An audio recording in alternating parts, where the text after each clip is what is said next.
ایک کوئی حاجی تھا جو 1 سال گیپ کر کے بیچ میں حج پہ جاتا تھا. اس سال اتفاق سے اس کا نمبر تھا حج کا. راستے میں کیا دیکھتا ہے وہ کہ ایک مزبلہ کچرا جہاں پھینکا جاتا ہے وہاں کے اوپر ایک عورت ہے, وہ مردار کھانا حرام ہے, مردہ مرغ وہ بیٹی چھیل رہی ہے. یہ کھڑے ہو گئے, کہا بھائی تم کو اتنا شوق ہے مرغا کھانے کا, تمہیں پتا نہیں مردار حرام ہے؟ اس نے سر اٹھایا, کہا سنیے میں سیدانی ہوں, علوی ہوں, مجھے معلوم ہے مردار کھانا حرام ہے, لیکن اب میرے بچوں کی کیفیت یہ ہے کہ اگر میں یہ مردار نہیں لے کے جاؤں گی بچے میرے فاقے سے مر سکتے ہیں.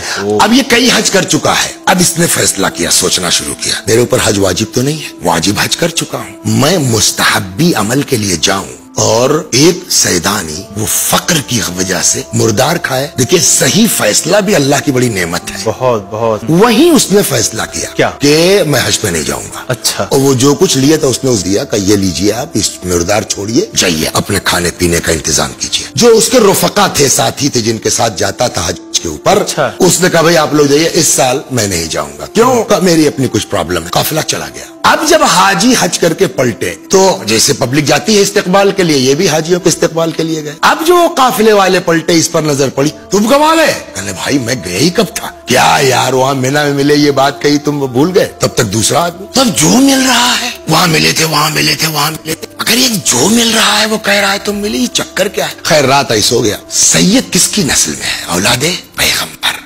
رسول اللہ. سوتا ہے رات کو, خواب میں دیکھتا ہے رسول اللہ کو صلی اللہ علیہ وآلہ وسلم. کیوں تعجب کرتے ہو؟ تو لوگ کہہ رہے ہیں کہ تم حج پہ گئے تھے, حج پہ گئے تھے, حج پہ گئے تھے. یا رسول اللہ تعجب کی جگہ نہیں ہے, میں گیا نہیں حج پر, تو تعجب تو ہونا ہی ہے. تعجب تو ہونا ہی ہے. صحیح. تعجب مت کرو. تو نے جو نیکی میری اولاد کے ساتھ کی ہے, اللہ نے خوش ہو کے تیری شکل کا فرشتہ خلق کیا ہے, جو اب ہر سال تیری طرف سے حج کرتا رہے گا. لیکن یہ ذہن میں رہے کہ اگر واجب حج ہے, پہلا حج ہے, جو یہ نہیں کہ صاحب غریب کی مدد کر کے ہم حج چھوڑ دیں, واجب چھوڑا نہیں جا سکتا ہے. اس واقعے سے یہ بھی احساس ہو رہا ہے کہ اس نے ہاتھ پھیلانا گوارا نہیں کیا, مگر ہاں کہ چلو مردار ہی کیوں نہ کھا لے. دونوں طرف ہے. ایک طرف ان کو کہا گیا ہے آبرو کا سودا مت کرو, اور دوسری طرف صاحبان ثروت کو کہا گیا ہے غریب کی ذمہ. دیکھیے یہ بہت اہم چیز ہے, غریب کا کام نہیں ہے جا کر کے اپنی حاجت بیان کرنا,